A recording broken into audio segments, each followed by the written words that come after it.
What is going on, everybody? Welcome to episode 13 of Damn That's Good with Big Salinas BBQ. I'm your host, Randy Salinas, joined by always my brother, Junior Salinas, and of course, the mad scientist behind the scenes, Chris Bustos. We got a good, fun, jam packed episode in for you. And we got a special guest coming on and talk about his products that he's got. So, without further ado, let's get this thing started. Let's do it. Junior here, of course. Last episode we went over, of course, our shout outs to our small businesses and our small businesses, everyone that's kind of got our sauce in there. We went over our Terrell, the cook off out there. We talked about some barbecue restaurants through there, and of course, we had the NFL talk with the draft being right there. But I don't want to waste any time. We've got a jam packed episode today. Let's jump right into it, Randy, and let's thank our sponsors, which are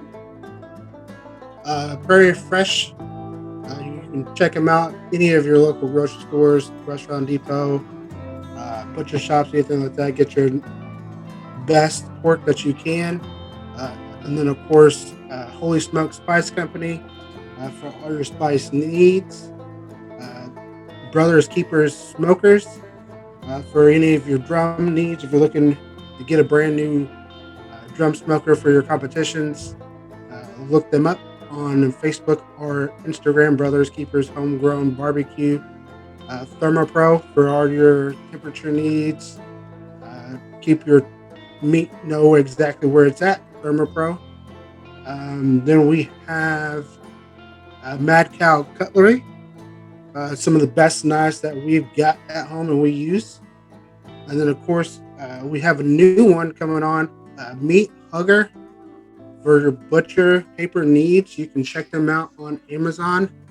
Meat Hugger. You can use coupon code 10 Big Salinas. That's 10 BIGSALINAS to get a discount.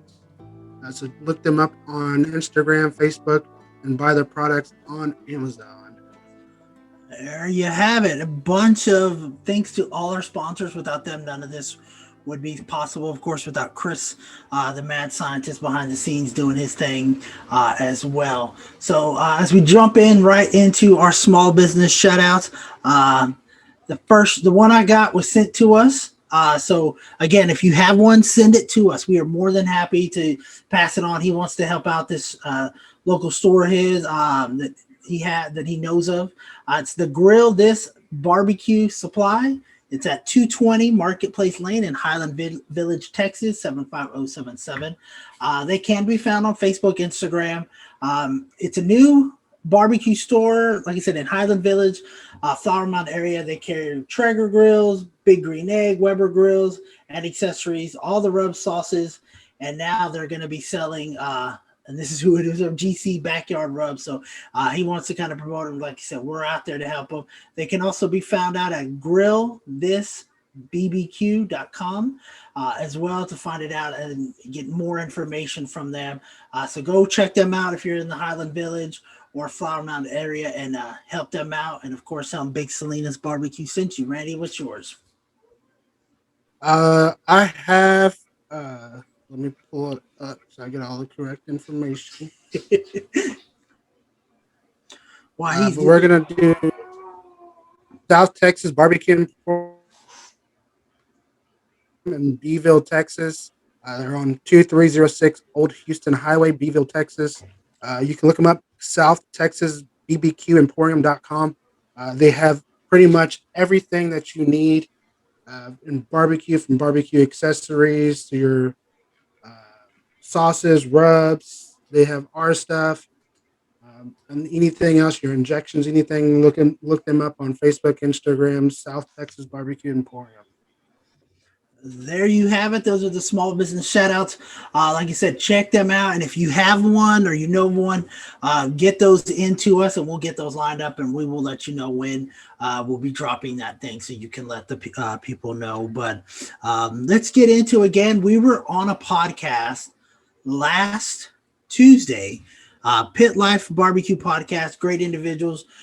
They do a great job. Go check them out on Facebook. It's live. So this was our first time to be live. Didn't know, and be on the other side of it where we're getting asked the questions, and they really did a fantastic job. Randy, what was just your overall thoughts and experience of that podcast? I mean, it was fun. Um, I followed them for quite a while, so it's kind of cool to be on there and getting interviewed. But it was a great time for sure. Absolutely. And they were trying our sauce. They tried all our products. They gave us, and we'll have to have somebody try it. Mixing our spicy sauce, putting it in a Bloody Mary, or even putting it in some whiskey. I haven't been that daring to try it, but it may be something that we have to give a shot. They really great products. They loved it all, and which was very rare. They were saying it's very rare they find somebody that'll give them 5 products. They'll like maybe 2 of them, 3 of them, but they loved them all. They tried them all. I mean, they were drinking the sauce like they were taking shots, which was just amazing to me. So that just tells you how good it is. If you haven't tried it, give it a shot, get hooked, and I guarantee you'll be wanting to try it, and maybe you'll be taking shots of it as well. But hopefully we'll be on there soon. Like I said, if you have not checked them out, go check them out on Facebook and watch their stuff. They're great individuals. They do an awesome job, and hopefully we'll be on there again soon. But any other thoughts on that, Randy? Nope. Just go check them out. Just go check them out. See, short and sweet, but like I said, they were awesome individuals. They want to come down here. Now, they laid a challenge down. They're talking about doing competitions. They wanted to come down here and beat us with our own thing. And the words of The Rock, just bring it on. We'll be more than happy to send you back up north with that L, because no one does barbecue like Texas barbecue. I might be putting Randy in the hot seat right there for doing it, but that's what we're going to do. Moving on, but let's move on here. Now, you made something that I don't think I'm going to get to try, because you said they were all gone. You made some sausage. Tell us about that. Yes. I mean, we're just kind of just trying stuff just to see me, because you have orders coming in for catering, and they're all requiring sausage. So it's kind of, trying to see if we can get something down to maybe put on the menu, save us some money. I mean, it turned out pretty good. It was just basically a beef sausage, your standard brisket trimmings. Come out really good, delicious. There it is. I mean, it looked really, really good. And it looks like you did a fantastic job. How did you smoke it? What rub did you use? I put in some of the noble rub. Smoked it like 160, 150, 160 over charcoal for about 3.5 hours. So, I mean, it came out pretty good for there only being the second time doing it. Absolutely. It looks amazing here looking at it on Facebook, and you can look at it on Instagram as well. Definitely go check that out, because they look amazing. I'm sure it tastes even better. So a lot of hard work and stuff went into that. So, and if you got some flavors out there, maybe you want them to give it a shot, hey, let us know, and we can see what we can come up with moving forward. Excuse me, as far as that. But we'll have to give it a shot. Hopefully he saved me a couple pieces, but if not, hey, it's all right. There'll be another time, I'm sure. But is that something, are you venturing more into it? Maybe trying some with cheese or some other kinds of sausage to try to, jazz that up a little bit? Yeah, eventually I may get into doing like the cheeses and stuff, adding it into it. But right now I'm just trying to get down the technique of it, because it's a hard process to master. So you have to master it first before you venture off. Gotcha. No, for sure. It definitely is worth it to keep trying. Definitely keep going on that. And like I said, I want to be the taste tester on it as we bring that up here. I was trying to. There, those of you that will be watching this on YouTube, check it out. You can actually see the pictures of the sausage that were made that he cooked up, smoked up for like he said 3 hours, 150, 160, nice low and slow. Great color. I mean, you even have a little smoke ring in that, which is pretty good as well. And we've had some homemade sausage before that hasn't been but if it can definitely save us some money, make us some money, I'm all for it moving forward. So as we venture to the next thing, do we have any competitions coming up or anything like that? That I'm not sure of.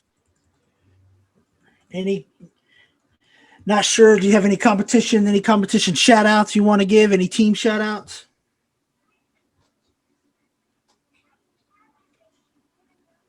Yeah, I'll do shout outs. I mean, competition wise, when we're going to hit the circuit back, I'm not 100% sure of it because catering's starting to come in. So that's uh, going to put it on hold for a little bit. But let's see. Chris with Crazy Country Barbecue, he used some of our stuff along with Blazing Bones to get an eighth place steak. Then you had Brothers Keepers Barbecue. Let's see, on the 26th he went. They finished fourth place in dessert. That was his first walk for his daughter. Third place chicken, first place pork, third place brisket. So overall GC. And then he came back last weekend with the second place chicken. And that chicken is basically being cooked by his son. So JJ's basically knocking out of the park going against, people our age. Then they finished third place ribs, 15th place pork, sixth place overall in the CBA.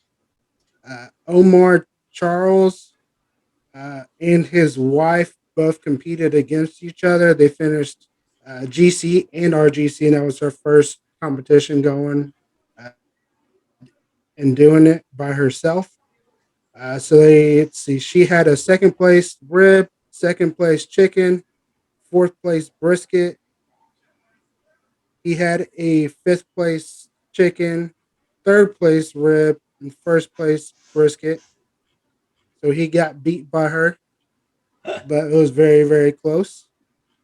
And then on the 24th, he had she cooked the ribs and had a seventh place rib. He had a 10th place brisket. And then Kevin Caldwell with Holy Smoke Cookers. Uh, him and Chris had a GC where they hit first place in chicken, ribs, and brisket. Oh wow, Yep. trifecta right And there. then yep, you had Michelle Castillo with Ant Cookers at a third place chicken, second place pork rib, and 11th place in brisket, fifth overall this past weekend in Huntsville. And then her and her fiance Adam with them on Nice. Poe Cookers at a first place chicken call, fourth place brisket call, and then she followed it up with a first place rib call 2 weekends ago. And then this one here, Chad Epperson with Roll the Dice Barbecue. Third place brisket call with our pork rub. He actually called me on that one because he messed up. I thought he grabbed the noble rub, but grabbed the porker rub, cooked it, and it was basically the best brisket. He got one. Hey, that's And all that then, matters. yeah, the last one, Chad Warden with Smoke Therapy, third place chicken, second place rib, and second place brisket. I think he GC'd it. So, I mean, they are killing it with all of our stuff. Um, Our sauce is up pretty much on most of theirs. But regardless whether they're using our stuff or not, we are going to support them and hope they get top 10 in IBCA, CBA, or whatever it is they're planning on cooking in. Absolutely, and that's the key right there. Like I said, we do want to support all those people that we know that we hang out with. I mean, and then you mentioned it before. All those shout outs is the catering, taking care of our customers, whether it be local or a little bit of a travel, or even if we have to travel further to them. For their events, to us is always going to be that priority number one. Not that we don't love doing the competitions, because we do. It's a good way to sharpen our skills and get better at it. But if we can take care of somebody else's event first and help them their day be better, then that's definitely what we're going to do, because I think that's what we kind of got in the business to do to begin with. The competition thing was just one of those, hey, it'd be nice, it'd be cool. I mean, don't get us wrong. We'd love to be world champs one day. Don't get us wrong. Don't get it twisted. But that's certainly something we would love to do there for sure. Now, we will. That's a lot of shout outs. I mean, the one that made the trifecta in first place and everything, that's amazing right there. And just hearing some of those things, I mean, it's very hard to do. That's like a perfect game in baseball, or quadruple double or something like that. You just, or what was it? The UNT pitcher that struck out everybody. That's one of those kind of events where you just first place in everything in all three events. No question of who the grand champion was that week, for sure. But and then even a couple of weeks ago, after the tarot competition, what was it? We Them Boys won another grand champion. And I think last week they took the week off. Yep. So I guess after 4 or 5 in a row, you deserve a weekend off for sure. But what a great bunch of people. Like I said, the barbecue family is certainly one that they stick together. I know we were sharing that on the podcast of how much we just kind of stick together and band together. And when you're out there cooking, you just forget about it all. Doesn't matter where you come from, what you grew up, what you did. When you're out there competing, you're family with everybody around you, and you get to know them and hang out with them. And we wish them all the best of luck. And hopefully they'll be getting more top 10s. Hopefully they use our stuff. If not, no worries. We still love you. We still care about you. So we'll move on. So any other final thoughts before we take a break? Nope, none that I can think of. All right. Well, let's take a real quick break, and then we will be back with a interview with the guest speaker, Big Ed from Spicy Caballero. Blow the whistle! Blow the whistle! Blow the whistle! We like to party. You're listening to A Good Day for Football with Chris Bustos, Nathan Bedard, David Kroboff, and Troy Warren. Alfonso Noon is a guy who farts in the bathtub and bites into bubbles. Hi, I'm Andrew Luck. I like both. Let's go out here! Yes, sir! Oh! Hey. Oh! Dominate! Let's get Pelly. Some bias. He's a couple girls. And the pass is Oh! touchdown, Dallas!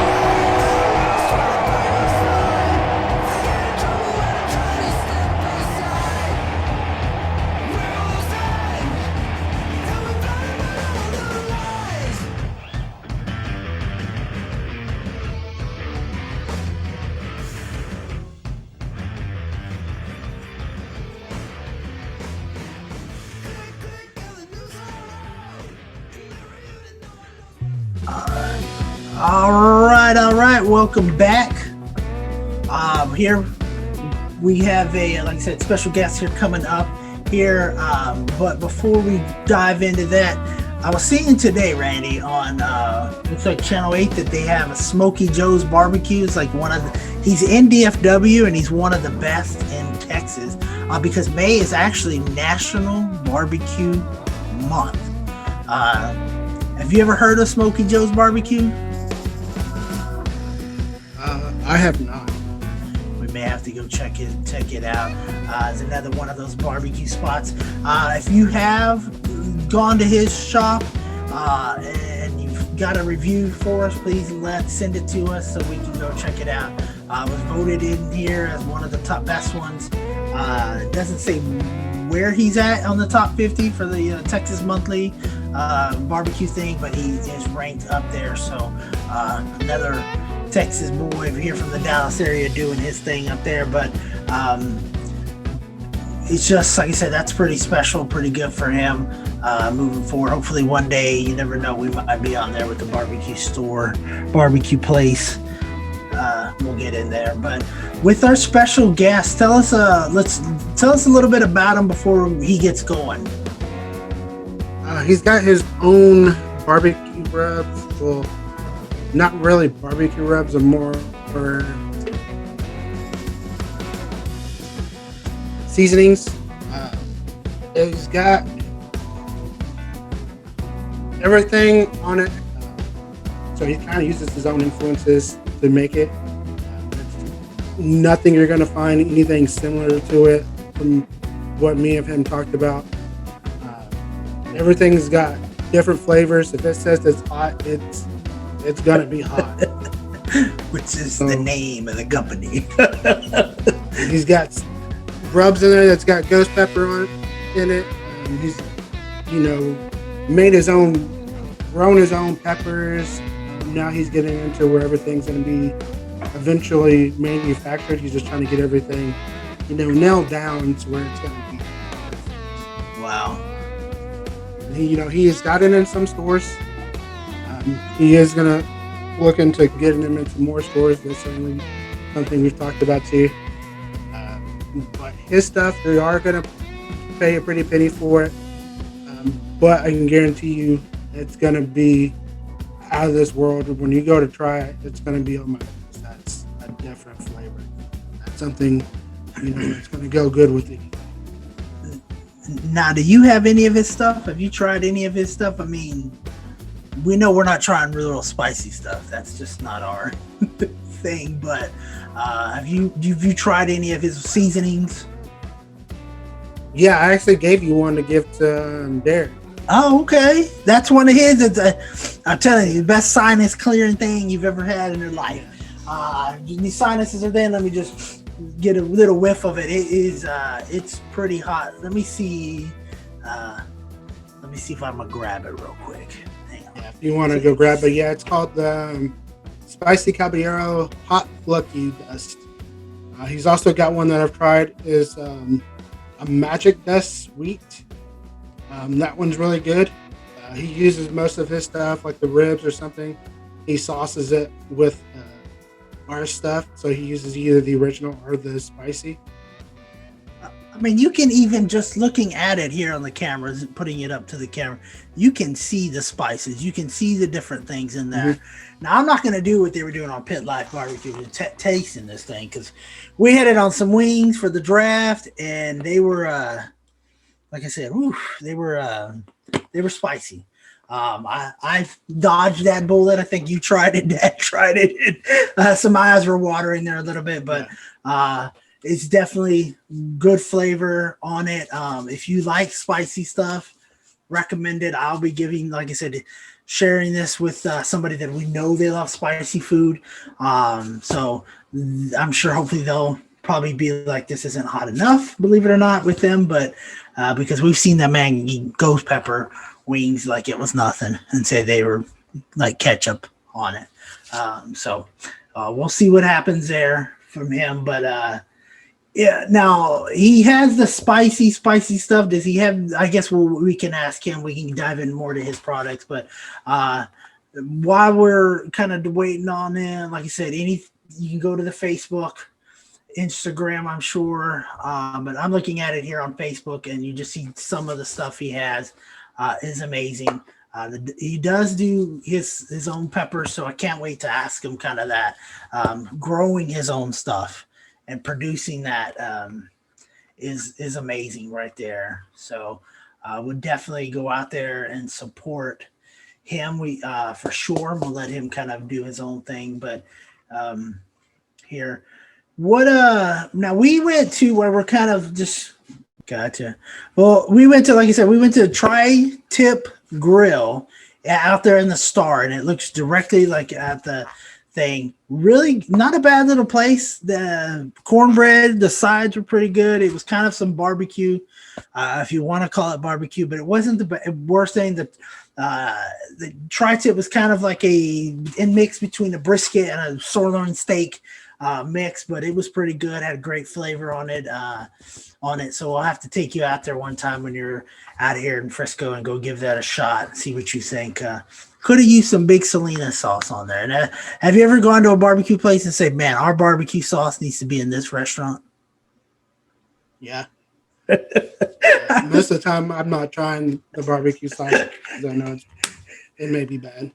This one wasn't bad. It was real thick, but I was like, if you had something like we had, it would be good. Pulled pork was a little dry, but I think that's why I had to put the sauce on it. But as we go into there, but looks like we're here. But yeah, I do it all the time. I go in there and I'm like, man, our sauce needs to be here. How can we talk these people into ditching their sauce for ours? Because I think it's only going to take it to the next level for sure. And I mean, we're partial on it, but that's just knowing good sauce and different for sure. But all right. So now we're joined by Edgardo, Perez, Big Ed. What's up, man? With Spicy Caballero. What's going on? Not much. So why don't you just tell people you may not know your story of how you got started with the whole seasonings and cooking?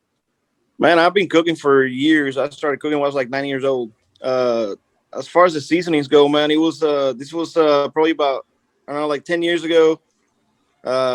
Needed some steak seasoning, threw a bunch of crap together. Came out really good.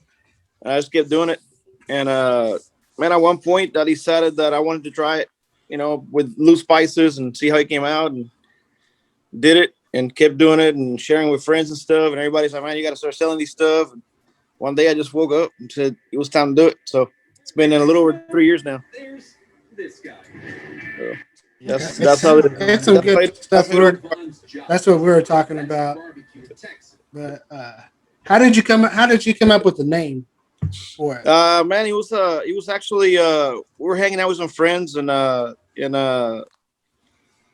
they mentioned it. They mentioned part of the name, and it just came together, man. My grandfather was a tailor, so we wanted something that would represent kind of my background. I was born and raised in Puerto Rico, so we wanted something Latin. So the name had to be, at least all in Spanish or partially in Spanish. And then something that looked kind of classy and clean, modern, but kind of old school at the same time. So that's what we came up with right there. Yeah. That's a cool logo. I'll tell you that much. We should have some more stuff to show you. I'm out here in Boston on a work trip. So I'm just chilling in my hotel room. Yeah. No, that's all good. I mean, I got, like we had talked before. I mean, we kind of figured you were either going to be at home or in the hotel room. But sometimes you got to roll with the punches and whatever happens. But yes, sir. So you being Puerto Rican, how hard is it to kind of impart those flavors from Puerto Rico into the United States, into the seasonings, and telling people, what it is? So I don't know if you've had those questions. It's got something in there. What is that flavor, right, or what is that seasoning that I'm getting? Yeah, it's not really hard. I mean, the flavors of Puerto Rico are a mix of mainly Spanish. Spain, Puerto Rico was a Spanish colony for 400 plus years. So our flavors are very Mediterranean for the most part. But there's also an African influence, and of course our native Taino influence. But our flavors are neutral enough that they match really well with pretty much anything. It's really similar to like Cuban flavors, savory, garlicky, not hot. A little bit of cumin here and there, but mainly, man, salt and garlic are the main flavors that we're known for. But in my mind, I'm not just representing Puerto Rico, but as a Latino, I want to represent our Latino culture, in what we do. I don't think it's represented well enough in not only in the barbecue world but in the culinary world. So I try to put my own little Latin twist into everything that I make. Everything you try from me is gonna have, it's either gonna have a touch of cumin or a little extra garlic or, something different, man. I like unique things.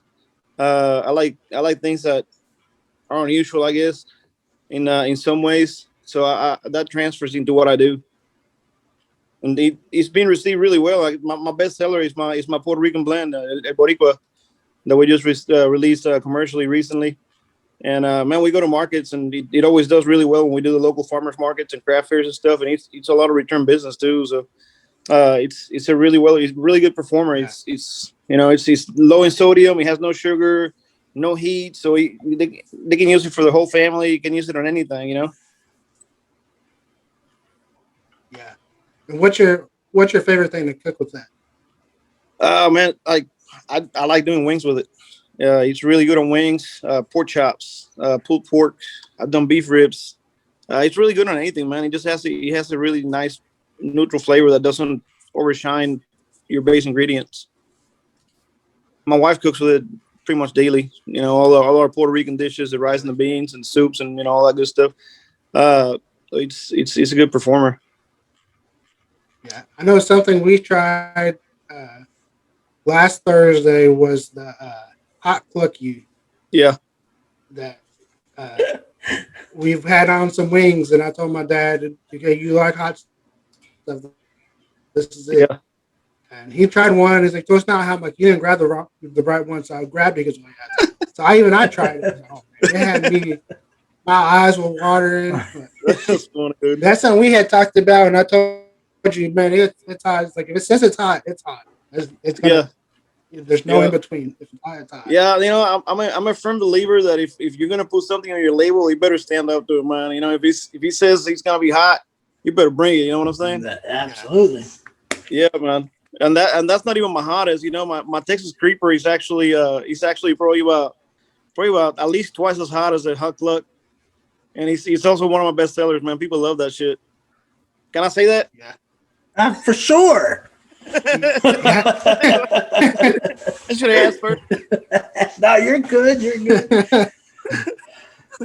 Yeah, that creeper is basically it's a spicy version of Boricua, which is my Boricua with some African bird's eye pepper in it. It's a solid medium heat, really flavorful. And then I pound the hell out of it with some super hots, Carolina Reapers, Trinidad Scorpions, Moruga Scorpions. So basically the top 10 hottest peppers in the world, pretty much all of them are in there, really good flavor, but man, it's really, really, really hot. Where can people buy that one? Creeper, they can get directly from me, man. They can find me on Facebook or Instagram. They can go to my website and shoot me an email, and we'll make sure it happens, man. I'll have it at the farmers market in Rockwell. We'll be there every other Saturday as well. We do have a big event coming up. The first weekend in June will be a Zest Fest in Irving at the convention center, and we'll have it there too. They can come by and taste it, make sure they can handle it, and then they can buy some. Sign a waiver first, huh? Nah, dude, let me tell you. So last year in January that was our first big event that we did, other than doing like the usual farmers markets. We went to Zest Fest, and that was my first time having Texas Creeper out in the public where I could see people actually trying it. And it was a cool experience because the expressions were priceless. You see people from they go like, yeah, that's not hot, and all of a sudden it hits them, they're like, oh my God, hold on, he's getting hot. And they leave our booth and they go straight to the drink. You can see the ones that were bullheaded, you can see their heads just shining, starting to sweat and stuff. It was pretty awesome. Yeah. Wow, I'll be staying away from that. We got someone there that we got someone that likes hot stuff. He's like, oh, this isn't hot enough, so we'll probably get him some of that to see if he can handle the heat. That should be hot enough. Because he has the ghost pepper one. He's like, this is not. Yeah. Okay. We got something for you. To play it up too, man. You got some that'll try to play it up like, yeah, hot. Wait a minute. It'll hit him late. That, for sure. Now that Texas Creeper sounds like that's going to do the job for him for sure. You should do the job if they have any kind of palate. Yeah. Yeah, for sure. Awesome. And then what other ones do you have? Man, I have on my permanent lineup. I keep 12 different blends. I have 4 that are gonna be low. Well, I have 2 that are low sodium that we've already had tested. You know, we got the nutritional value on. I can say they're low sodium. But I have 4 that are no sugar added. We have a beef rub called Muyu. Really nice, complex flavors. Really savory. Matches beef perfectly. We have a taco and fajita seasoning, which is more of a Tex-Mex kind of blend. I used some of the ingredients from my boricua as the base, and then I brought in some Mexican chilies. I didn't want something taco seasoning that was just straight salt and cumin, you know. I wanted something more authentic, so I brought in Mexican chilies to give it more authenticity and a little richer flavor. We have our spicy boricua. That's we won an award with it at Zest Fest last year, and that'll be the next one. So we have Magic Dust Original coming out here next week or so, and then spicy boricua will be the next one coming out, being released for commercial applications. We have our Magic Dust Original, which is an all-purpose barbecue type blend. We have our Magic Dust Sweet, and that one is my pork rub. I think you might have had that one before. Really nice balance of savory, just a really subtle sweetness at the end. And dude, with your sauce, it's just freaking killer on ribs, dude. It kills it. Yeah. Then we have our Asia Rican. Asia Rican is a blend of Vietnamese and Latin spices. It's savory, sweet, aromatic, spicy. We have a low to medium heat, and then I have the Asia Rican heat, which is the ghost pepper version. Then we have our Huck Cluck, almost Huck Cluck, which is a medium heat, and our regular Cluck. So I have 3 poultry blends that are mild, medium, and hot. And then we have our Texas Creeper, man. Then I got 3 new ones in development. One of them is already at the co-packer. And that'll be our Texas style all-purpose. I've been calling it PGS. I need to come up with a new name for it. Started out as like a salt, pepper, garlic blend, but that's really not my style, man. I like complexity and I like a lot of flavor. So I couldn't leave it alone. I had to get creative with it. He's really good, man. He's really savory. He's probably he's one of the saltiest things I've ever made. Normally, I don't like a whole bunch of salt, but this one is it tastes like Central Texas barbecue when you put it on a brisket or something like that. And then I have an adobo blend in the works, and I have another one I don't want to talk about yet, but I'm really excited about. That I did my first test batch, and it's been freaking killer. So if I had my way, bro, I wouldn't be working this job. I'd be doing business full time. I have probably about 30 of them things, man. I wouldn't blame you at all. Oh yeah. Mm-hmm. Now you have one for a limited release. I'm just looking at it online. The Dusty Gobbler. Dusty Gobbler. Tell us about. I know it's not. It's only for on Thanksgiving, so it's too early to go buy people. But tell us a little bit about that. Like when it comes Thanksgiving time, what that would do? I mean, it sounds like it would do like amazing things on the turkey. It's something we made. So Gobbler is a savory blend. It's I always make it spicy. It has almost like a Cajun feel to it, man. It works really well for turkey, of course, but man, on wings, it's killer. We've done pork chops with it. We've done what else? One of the guys that buys it, he did a brisket not long ago. He said he was phenomenal. So it's a really versatile blend too. It could be considered an all-purpose. Yeah, like last year actually was the first time I made it with like commercially available peppers. I did jalapeno, serrano, and then I did some chipotles in there and some cayenne. But the 2 years before that, I actually used peppers that I grew in my backyard for it, and it was a much smaller run. That's why I went commercial this time, so I could make a bigger run because of the demand that I have for it.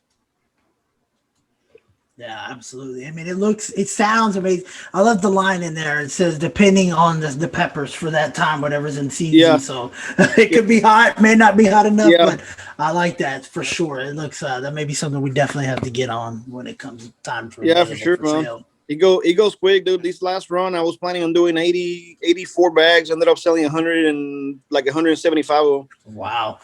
Yeah. That's awesome. I had orders coming in June already. People asking me, hey, bro, can I get another Gobbler? I I don't even know if I want to make it yet. Yeah, it goes quick, man. Awesome. Yeah, well, that's what you want right there. You want pre-orders. That's what we want to know. That's what that hell yeah. So you know exactly how much you have to make. For sure. Yep. So you said you're out there at the Rockwall Farmers Market every other weekend. Is that correct? Yeah, every other Saturday. Every We were there Saturday? last Saturday, so we'll be there. This month we'll be there on the 18th, and then we'll be there the 29th. Because of my day job, man, I really can't, be there every weekend right now. But that's where we started. May 4th of 2018 was our very first market that we ever did, and it was there in Rockwall. And it's done nothing but get better over the 3 years, man. We get a lot of return business and a lot of word of mouth, and it's right down the road from the house, So it's I call it my home market, man. That's where we go, Oh, for sure. Yeah, I'm looking at it like here on Facebook, and I just see the stuff that you sell out there. So, y'all out there, go check him out when he's out there, and go meet him and go buy his stuff directly from him. I'm sure he'll appreciate that. Of course, man. Yeah, I'll be out there with my wife. She's always with me in the markets, helping me out. So that's my my lovely assistant. Yeah, don't forget that Mother's Day right there. You got to get Mother's Day coming up, man. Don't forget it. Yeah, but what stores are you? If somebody couldn't make it out to Rockwall, and they can obviously go online and buy it, but where else can they buy your stuff from? Right now, the Boricua, they can find it at Joe's Meat Market in downtown Roy City, Char 380 in McKinney, Poker Boat Pepper Company in South Carolina. They can buy it through their website. What else? Phillips Forest Products in somewhere close to Sulphur Springs. He has it at his wood shop. Who else? There's a place in California, but it's more of a like a private. It's like a private beef group. This guy sells like super high end Japanese meats and stuff. He carries it through his club basically. And that's pretty much it, man. I've been so busy. I haven't really had time to get out there and do the legwork to, touch base with businesses and stuff, try to get in the door. The biggest obstacle I have especially with that blend, even though it works great on the grill and the barbecue, I personally don't consider it a barbecue seasoning because of the amount of ingredients that go into it. It's something a little more complex and a little more gourmet-ish, than the usual barbecue rub, Yeah. So I have a seasoning that's in a 5-ounce jar, next to one that's in a 16-ounce for the same price. I had to find the right market for my product. It's different. Oh, absolutely. Yeah, and like we've discussed before, I mean, it's kind of you don't have to really go out there and hit up every store. I mean, for me, right. It's emailing or messaging or even calling and doing that.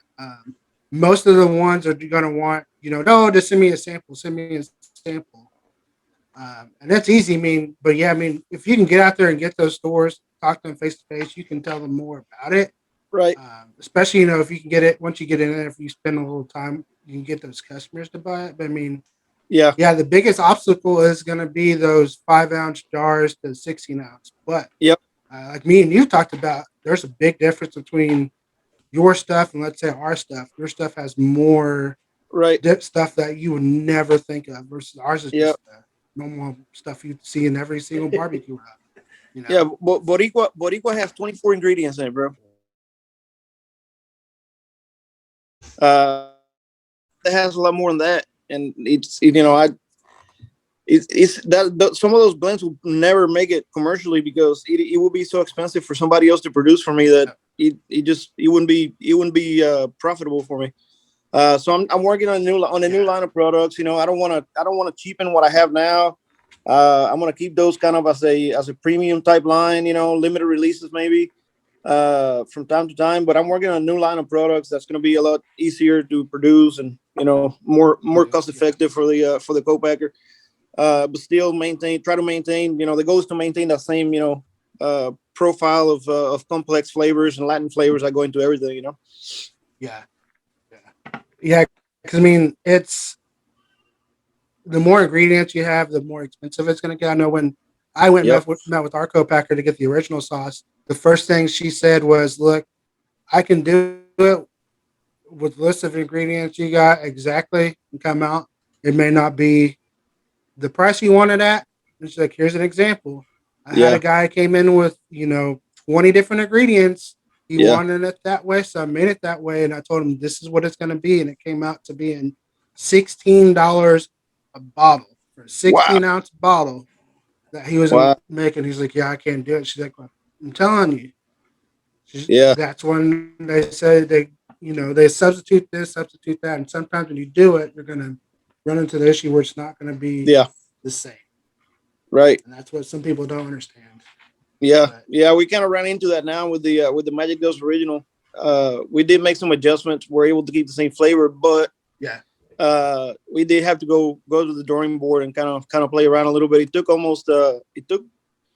probably about 7 or 8 months to get that blend right, man. About 6 or 7 different test batches, trying out different things till we were able to nail it down. But yeah, man, it's I use high quality ingredients. I buy all my stuff, so I know I know for a fact that when these guys are going to go buy these products, the availability is limited, and the price, they're going to have to pay a premium. So I expect, so it's it comes down to me playing around with profit margins and stuff to get it right. But whatever, yeah, you know, we'll figure it out. Absolutely. yeah. Yeah. So, what's next for y'all? Is there you just gonna continue to put out those new rubs that you're working on? Is there something else that you want to try to do?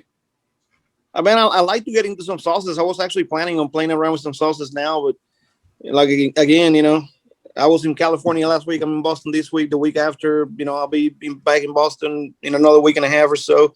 So I really don't have the time to play around with new stuff now, man. It's it's killing me, It's killing me. So I think for now, I'm just gonna concentrate on getting as many of the blends that I have now packaged commercially, so we can get them out, into the retail world. And see where it goes, man. I've been doing this. I started this with no capital. From some stuff that I bought at Walmart and Costco and Kroger's. Some little stickers that I designed on a website myself, and some plastic bags from Amazon. And it's been it's been organically grown, dude. It's gone on its own. The business pays for itself. Yeah. I haven't invested any of my money, so little by little, dude, can't push it. I gotta let it go. Let it grow on its own and see where it goes. Yeah, that's pretty much what you gotta do is let it grow organically. Wherever it goes, it goes. I mean, someone else's kind of what I took too is they said you can put your stuff in, let's say, 100 stores, but that's not going to help you if you get certain stores and you're able to push product in and out of the door fast. Right. You're going to grow a lot faster than just trying to get it in every single store. Exactly.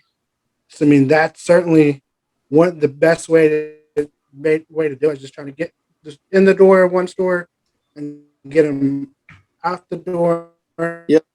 And get them restocked, and then let it go from there. Yeah, that's the key, man. It's having that repeat business. People coming back to buy your product. Whether you're doing it at a farmer's market or at a retail location, it's the repeat business, and people getting your product out the doors is the key. But it's this year's been since COVID started, man. It's been kind of weird, man. First last year, all the big events that we had planned that were big money makers the year before all got canceled. And then with the big spike, we decided to take some time off and see where things went. So last weekend was actually the very first market we done in 2021. Zest Fest is the next one coming up first weekend of June. This year we'll actually enter the main competition with Boricua, and hopefully they'll have my Magic Dust original done by Friday, and I'll be able to mail it in. I was hoping to have Spicy Boricua ready for that too, but that wasn't going to happen. That was it.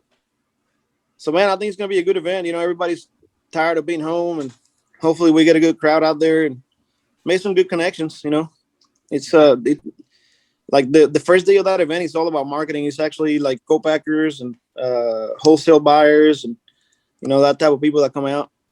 So it'll be pretty cool. You should check it out for next year, man. Yeah, certainly. I know we missed it for this year, but yeah, certainly that's something we'll look into for next year. I mean, it's right now everything. Like I was telling my brother, everything that we had planned is kind of getting put on the back hold because now there's catering starting to come in. I'm like, I can't.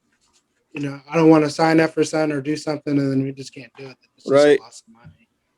Yeah, man. When it comes to those events and markets and stuff, dude, there's always a lot of money invested in preparations and fees and all that stuff and food permits if you have to buy them from different different counties and stuff. And yeah, pulling out at the last minute, dude, it's costly, dude. Yeah, nobody can afford to do that nowadays. It's just no giveaway money. Right.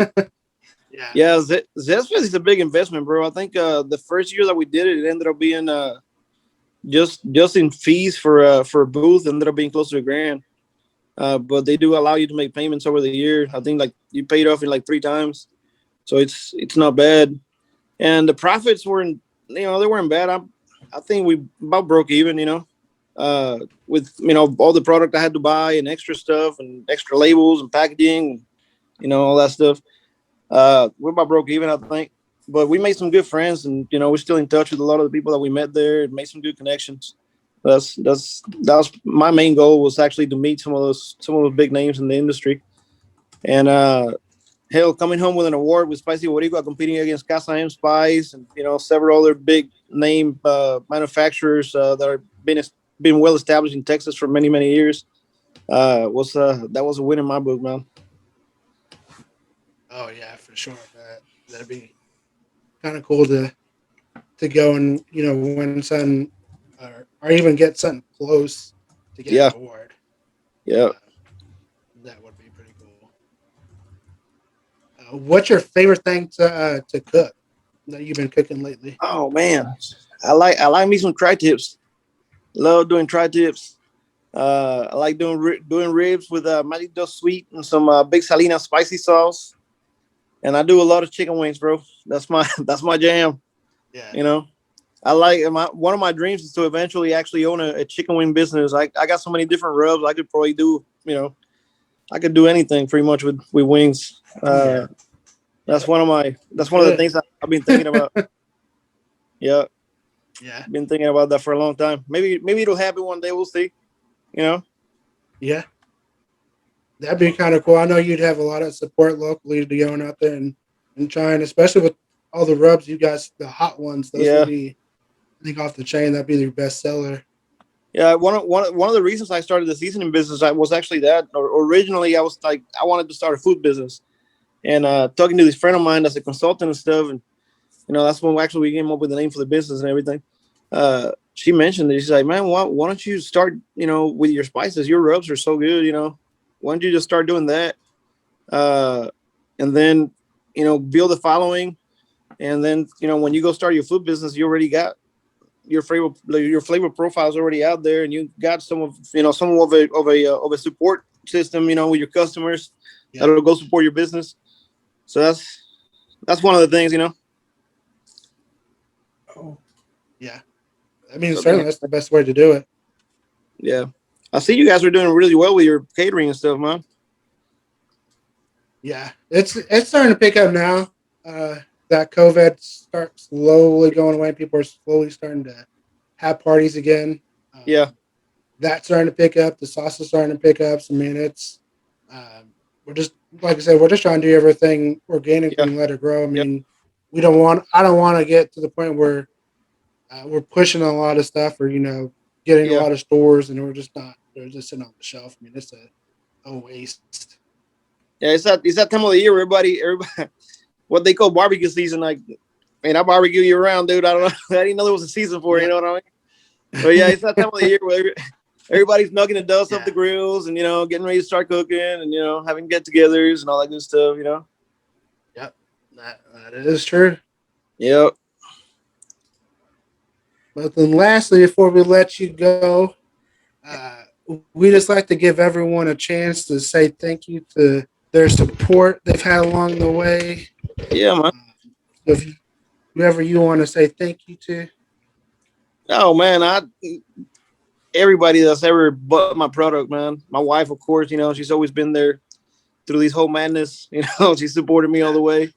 The guys from the CB Poo, you know them guys over there, man. They've always shown me a lot of love.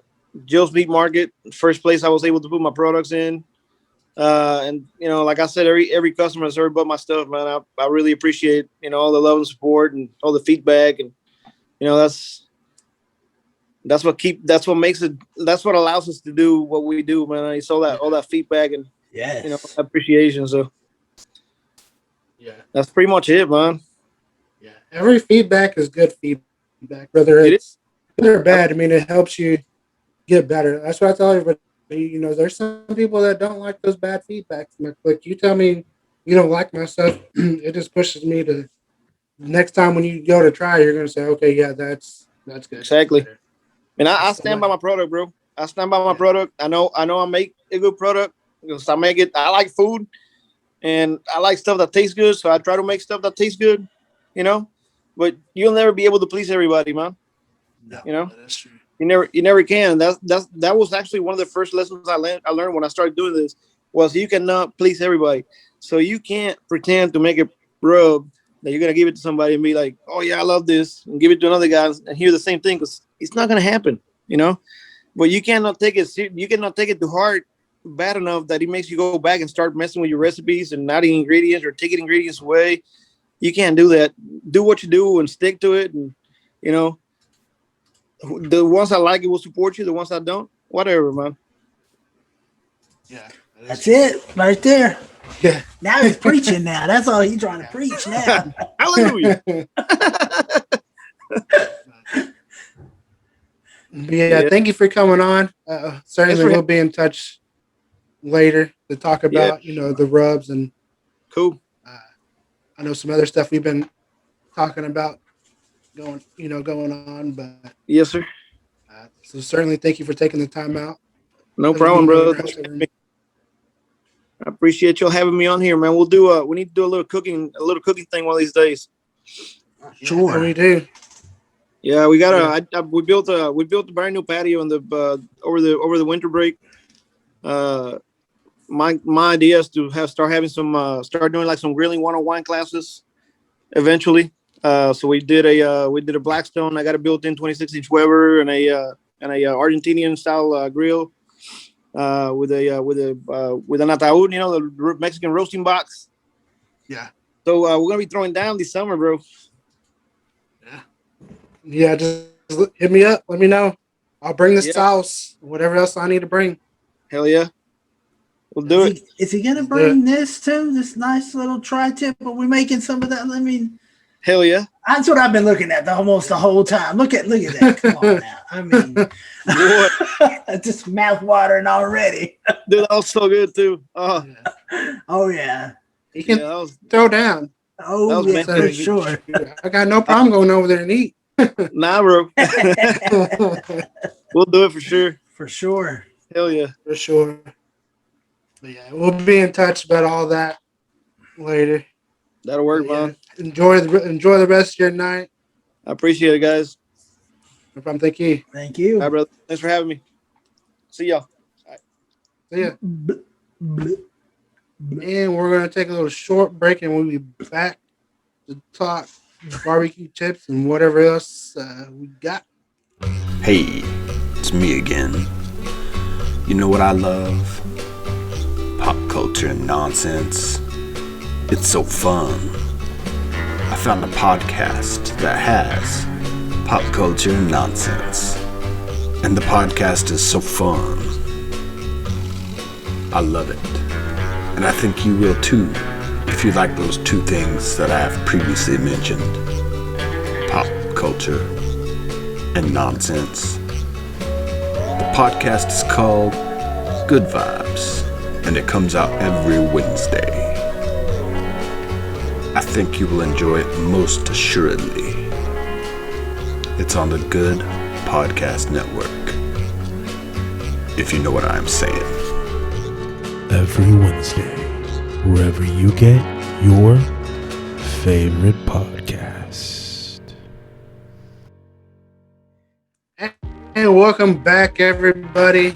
We had a good interview there with Big Ed from Spicy Caballero. Be sure to check out his stuff on Instagram and Facebook, Spicy Caballero. We'll have all the links down in the description below, so just click on them. Go and check him out. Try his stuff. Certainly, it is good if you're looking for something wing dust that is going to be hot. He's got the stuff for you. You're looking for something unique, give his stuff a try. But I got some barbecue tips to kind of share, and then we're going to get into a little draft talk from the Cowboys. But the tips that I had was basically, if you're struggling with brisket or something, you got to know brisket, or you can take a choice brisket and have it be a prime, or be a select or a prime. You can take a prime brisket and be a Wagyu brisket. Because what they're doing when they're grading it, they're just taking one piece of meat, and whatever that grade is, that's the grade for the whole cow. So you could have a brisket that is lower in grade or high in grade, so just know and go by feel. So if you're pulling off at 205 and it's still tight, cook it a little bit longer because you had a brisket that was had a little more fat on it. And then lastly, just give everything a try, from charcoal, woods, sauces, rubs, give it different stuff a try till you find what you like, because everything is going to be different. It's going to have different tastes, different flavors, so just give everything a try until you find the combination that you and your family like. And then let's just dive right into it. I'm going to let them talk because they were kind of mad before you get into that. Before we get into the draft, and of course, when you're out there cooking, remember to have confidence and love with your cook, because that's the ingredient you never have. You always forget to add that love, and sometimes that's what it is. Because I know Grandma made some stuff out there that they got the recipes, but it don't taste like Grandma's because you didn't put the love that Grandma put into it. But Randy's right. We're gonna talk about this draft because I was not happy with that pick that they drafted. Yes, I wanted one of the corners. They went off before. That's the thing that it's not our fault. I want to find out. Okay, with both corners off of the table, who were you looking for the Cowboys to draft in that situation? I think it was going towards. I think we had talked about going towards like an offensive lineman. Yes, it would have. Some experts would have laughed. Oh yeah, but we just invested all that money in Dak. The offensive line was hurt. Where at one point Connor Williams was the most veteran person on the offensive line, and he's only been there 2-3 years. He's still under his rookie contract. So I mean, I definitely wanted Slayton. Slayton was the guy that I had picked. We talked about it last week. That's the guy I wanted. Everything was lined up for him to fall into our laps, and so I agree with you. At first reaction, I was very upset. I screamed on the live coverage of the draft that we had on Facebook Live from A Good Day for Football. You can catch that on our anywhere you get your favorite podcast. We have both. We broke it up because it was 4 hours of coverage. It was good, I gotta hand it to anybody that's in the business that covers the entirety of the draft, man. You imagine all that. First round was 4 hours, man, and then you go into day 2, day 3. So I gotta hand it to those guys. It was definitely difficult, but I will say this though. Having had some days to sleep on it and to look at it, if you take the whole draft in its entirety, I think it's a damn good draft. And I think that our team is going to be a lot better for it. There was question marks about Jalen. There's question marks about LVE. Those were definitely addressed in this draft. We have a new defensive coordinator. Our defense was so horrible last year to the point where we had to fire our defensive coordinator. So there definitely was a lot of needs on that side of the ball, and they addressed it. Yeah, like I told Junior, it's when they drafted him, it says, well, they got the best player that was available, You traded back, so I mean, you kind of knew who they were going to go. You knew they were going to draft the linebacker. Sean Lee just retired. LVE's always hurt. Jalen Smith can't really cover anybody. So who do you have that's going to be there? And when you look at it, when the Cowboys needed to stop in those close games, they couldn't get it done in the run. Now you have a guy that you can insert in there. You hope. Hopefully get that and you drafted stop. like 2 defensive tackles. You drafted, but regardless, even then you drafted another one. Yeah, they drafted another and Jabril Cox. I mean, the corners. Jabril Cox, both those linebackers are amazing. But the fact that we got develop them. Jabril Cox in the 4th is a steal. That's amazing. That's a true amazing. And to go to your first round pick, I told Randy if they drafted a linebacker, I was taking my shirt off. And you can go to the Facebook thing and you'll see it on the draft. Me and Eden we were not happy with that pick. But I'm gonna be honest, Randy's right. He is growing on me a little bit. But there's one thing that's just with this whole draft class, and somebody mentioned it at work as we were talking about it. We drafted some knuckleheads in the way that a lot of them have had off the field issues. Yeah. And it seems to be now it could have been, just an incident. I think the Josh Ball, the tackle, I was trying to tell, I had to look it up, and as they drafted him, I said, they drafted this guy. The name sounds familiar. He went to Florida State for a year, and then he left due to some issues, personal off the field issues, and left. I think, and he may have made the right decision. Hey, let me get away from her and the situation. Yeah, I feel let me start over. Way better about Micah than I do about him, to be honest with you. And it is, and it's like, is that okay? I mean, what are we gonna get with him in some of these draft picks? But like I said, the draft wasn't bad. I mean, like I said, we wanted a sexy corner. They went first, which I don't understand that. I definitely corner we ended up getting is actually a pretty damn good corner. He is. Now, I mean, it wasn't Surtain or it wasn't Horn, so that's we could have had. That's the thing. We had Surtain, or not Surtain, but we had the other one. What's his name? Damn it. There was another. It's another junior that was available. Asante Samuel. Samuel was available, and we just and he was available, but we went with this other guy because we thought that he was he was graded higher on our board. So I think, and then with like I said, we have a brand new defensive coordinator, Dan Quinn, who had some serious success in Seattle with the Legion of Boom. And I feel like that's what he's kind of creating. If you look at all the defensive, backfield that we did draft, they were all over 6'3", really big dudes that fit into his system. Yeah. Well, we'll have to shout out to the Pit Life Barbecue. They think they got them a quarterback in Mac Jones. But back to so like you said, it was a good draft. I'm going to take it. We're going to take it with the grain of salt. But and we'll see what happens with the Cowboys moving forward. Like I said, it's just, I don't know. I wasn't happy with it because it's a linebacker. I mean, Sean Lee was great. Do not get me wrong. I was trying to explain this. I said Sean Lee was great, but he never played a full season.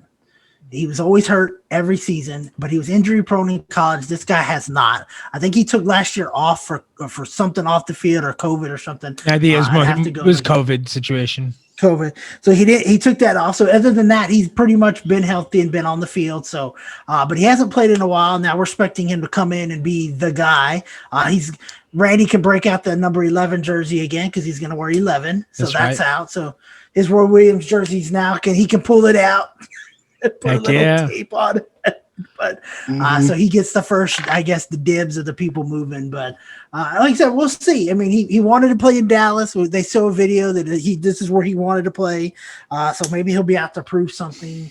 And hopefully, like I said, if he can prove me wrong on it, then certainly and prove them right. But I don't believe, and I sent this to you, Chris, in a text.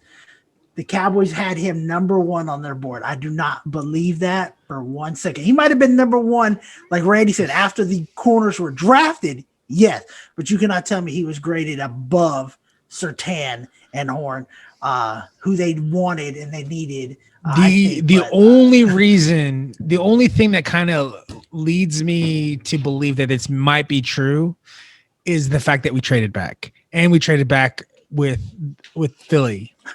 That makes me think that might be true, It might, maybe it is. I don't know. It could be. I mean, like Steven kind of talked about it. He said that the past 2 days before the draft, they knew going into it they were going to lose those two corners. He said there was a high probability they were going to lose this. They had to start looking elsewhere, and that's when Parsons got inserted into the top. Yeah, and it was basically when these two go, who's going to be there? And Micah Parsons, in his mind, he was pretty. He was pretty jacked up about being a Cowboy, and he was talking about that's something that he really, really wanted. So that also kind of gives me the feeling that they let him know that he's the guy that they want. So now I told Junior, I don't know if you saw it, but there's a certain someone who was sick to his stomach when the Cowboys drafted Michael Parsons. Did you see it? I did not see that. Yeah, Stephen A. Smith. Oh yeah, right. Saying because he's the most athletic, was the best player in the draft. Yeah, but that's what I've been hearing all week. He's the best. He was the best defensive player in the draft by experts. When guys said they watched the film, and like Chris said, that y'all did it for 4 hours. I was pretty much watching some of the time, and I know y'all were, most of the time, and it was great. Y'all did an awesome job, but you could tell at the end you were getting more. These guys that did it. Then the next day started at 5 for the 6 o'clock round, and then started at 11 and went to and then knowing all these players, and then you hear good positive things from them, and then you hear it on ESPN, the NFL Network, and all the shows are there, and they're saying this guy was the best defensive player in the draft, hands down. Yeah, that's what I said. It has me kind of turning the tide on it a little bit. Has a guy talked to at work about it. I mean, we're just kind of, I guess, scarred because last Penn State linebacker we had couldn't stay healthy. It was great when he was on the field, but couldn't stay healthy. But see, I feel like that's the reason we needed to pull the trigger on this, because we have another linebacker right now that can't stay healthy. You know what I mean? And so, yeah. And so you go from having two questionable, flashes of greatness, but questionable linebackers, right?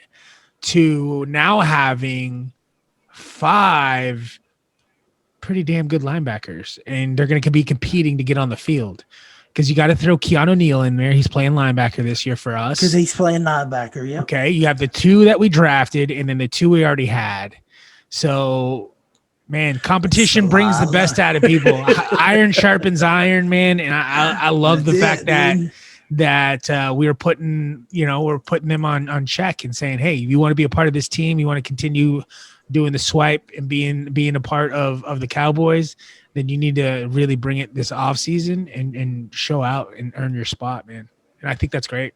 And that's it too. I mean, because Leighton's going to have to perform, even if he doesn't sign with Dallas, he's going to have to bring it. Well, yeah, so he can get a contract somewhere else. They had the option to give him the 5th year, and they declined it. So I think that honestly, I think they were looking to do it anyway if they got the linebackers they wanted. So, and I said, it's just going to help bring him. I mean, like you said it right. He's going to perform, or you're not going to be on the field. And if you're not on the field and you're letting some rookies, and guess what? Your football career could, go have fun in Washington or where, the Jets or somewhere in a backup or something, whatever. So he either perform or see you later. So we'll see what happens. Absolutely. Moving forward. Should be exciting. Did you see that we signed Vasher as well? I don't know if you guys saw that. Undrafted rookie free agent. Remember him from Texas. He's a receiver from Texas. Also played at Texas Tech. So that's one of those undrafted rookie free agents that we signed. So with cool. DJ Vasher? Yep. Yeah. They signed 13 of them, and I was looking through, and there's some names. I'm like, oh wow, these guys are. I've heard of these people for a change, and it's some receivers and stuff. But yeah, hey, you never know. I mean, he may be one of those receivers that's gonna surprise everybody. May make the team. You might. I mean, you have 3. You're guaranteed for the 3. Who's 4? 4. Yeah. Who's 5? Yeah. So who's going to be that next? Who's going to be the next man up? Even if you just can get on the practice squad. I mean, people are with 17 games, somebody's bound to get hurt sooner or later. Unfortunately, just the way it works. So maybe you step up and get there. Yeah. Cooper probably, his heart will probably start hurting halfway through the season again. And Randy's favorite receiver. We'll see. Guaranteed 1,000 yards. Hey, I don't see. Every year. I just what? Hey, if he's getting 1,000, getting open, it should be exciting. Like I said, He hopefully, just has those games where he goes off. and then he has the games where he forgets to show up. But then so does Gallup, and everybody loves Gallup. And Gallup has those games where I remember watching the game. We were watching it one day, and I said, "Where is Gallup? Is he even on the field?" And we were looking for him. Yeah, he's there. Not a pass. Then all of a sudden, out of nowhere, a 60-yard bomb to him right down and it's over the shoulder, one-handed through his ear hole catch that he makes, and then so he's their deep threat for whatever reason, and I still think CeeDee Lamb is faster. CeeDee Lamb's like going to be your slot guy. He's going to be like a TO type of dude, big dude. Give him a slant, little quick screen. He's just going to be it for one more year. You missed that one tackle, and it's bye, Felicia. See you later. That's right. We'll see you to the house. And I think that's what you need him to be in there because, same thing with Cooper. He could take a little slant, little cross, and he can take it to the house for sure. So we'll see. It should be exciting. Hopefully people are saying Zeke should be back to form or calling it because of the work he's putting in. But you always look good running up against a dummy, right? Against a cone, something like that. So we'll see what happens when somebody's hitting you back. But all right. Well, Randy, you got any final thoughts? No, I mean, one thing I can say is someone needs to tell his mom that the Bears still suck. Wait a minute. Now he's a generational talent. I mean, come on, man. Hey, I mean, it's better what they had. You know what they have. They signed Andy Dalton was their guy. They were going to go with Andy Dalton as their starter. So he's still going to be the starter week one. But I think the first fuck up he makes, he's going to be pulled. So he'll be pulled halfway through the first quarter. He'll be pulled very early. He's got a defense. They've got a defense. They've got some receivers, but the desperate ass head coach to make the trade up to get that quarterback. I mean, you don't have very many chances left, so you got to do what you got to do. I think this is his final years. They don't do anything. Mm-hmm. They thought about that too with Ryan Leaf and some other quarterbacks that were really good and generational talents, and now never amounted to anything. So we'll see. It definitely happens. I don't know what's going to happen. We'll see. Definitely keep an eye on him, but I don't know. We'll see. So, but I'm glad you brought up Mother's. But when this come out, it'll be Mother's Day the day after. So again, happy Mother's Day to all of them, for sure. Especially to Chelsea, her first actual Mother's Day with Eden, is a handful, turned 6 months on Cinco de Mayo, May 5th. So, we didn't plan that, but hey, it worked out pretty well. So, we'll see. Football season's coming around soon. Baseball season's about over for the Rangers, I think already. Basketball's heating up. Playoff. Well, did you see the post that was going around? I don't know if y'all saw it. About LeBron? No, about the Rangers and the division spelled asshat.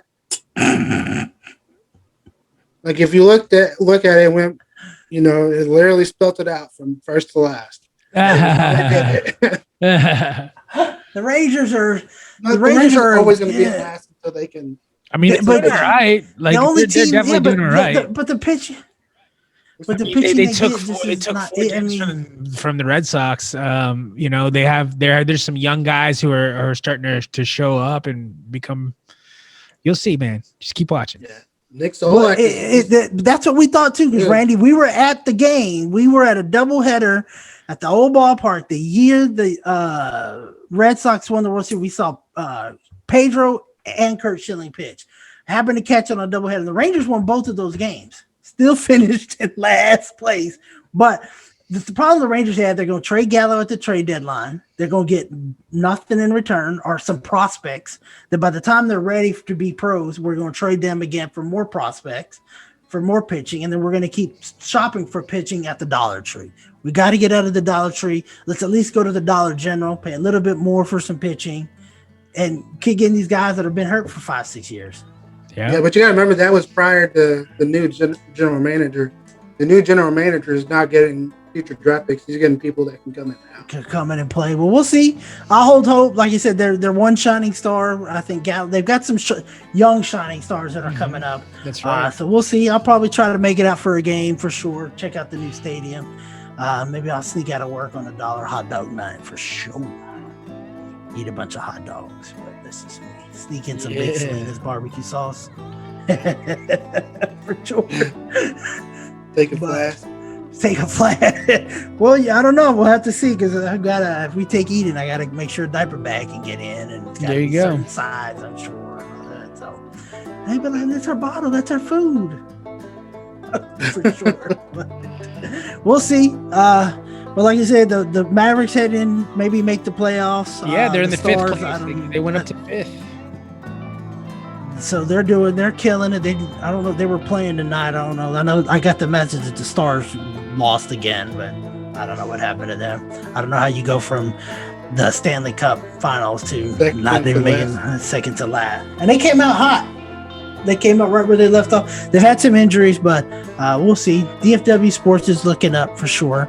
We're on our way up. The Cowboys come up, and we'll see what happens come August when the weather heats up, football season heats up. The grills will always be heated up. So, Randy, what's your final thoughts? As always, give our stuff a try. You can order it online, BigSalinasBarbecue.com.